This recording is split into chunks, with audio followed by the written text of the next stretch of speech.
അന്തരിച്ച നടൻ കലാഭവൻ മാണിയുടെ പേരുമായി ബന്ധപ്പെട്ട് ഇപ്പോഴും വിവാദത്തിലാകുന്ന നടിയാണ് ദിവ്യ ഉണ്ണി. മണിക്കൊപ്പം അഭിനയിക്കാന് ദിവ്യ വിസമ്മതിച്ചുവെന്ന പ്രചാരണങ്ങള് ദിവ്യയ്ക്കെതിരെ വിമർശനങ്ങൾ ഉയർത്തിയിരുന്നു. ദിവ്യയുടെ ഏത് ഫോട്ടോയ്ക്ക് താഴെയും നടിയെ ആക്ഷേപിച്ചുകൊണ്ടുള്ള കമന്റുകള് കാണാം. ഈ വിവാദത്തോട് പ്രതികരിച്ചിരിക്കുകയാണ് ദിവ്യ ഉണ്ണി ഇപ്പോൾ. വിനയന്റെ കല്യാണ സൗഗന്ധികം എന്ന ചിത്രത്തിലൂടെയാണ് നായികയായി ദിവ്യ ഉണ്ണി മലയാള സിനിമയില് അരങ്ങേറ്റം കുറിക്കുന്നത്.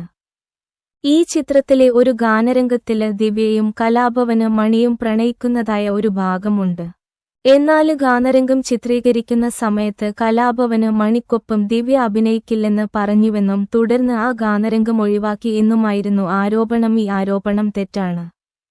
ഒരിക്കല് ഒരു അഭിമുഖത്തില് ഇതിനെപ്പറ്റി ഞാന് പറഞ്ഞിരുന്നു.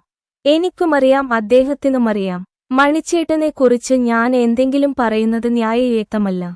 ആളുകള് പറയുന്നത് പറഞ്ഞുകൊണ്ടേയിരിക്കും. ഇവരെ എന്തിന് ഫീഡ് ചെയ്യണം? എന്തെങ്കിലും കാര്യം വേണ്ട എന്നുണ്ടെങ്കിൽ അതിനെ പട്ടിണിക്കിടുക. അത് പട്ടിണി കിടന്നു ചാവട്ടെ, നമ്മള് വളർത്തുന്നതെന്തിനാ എന്നാണ് പുതിയ അഭിമുഖത്തില് ദിവ്യ ഉണ്ണി പറഞ്ഞത്.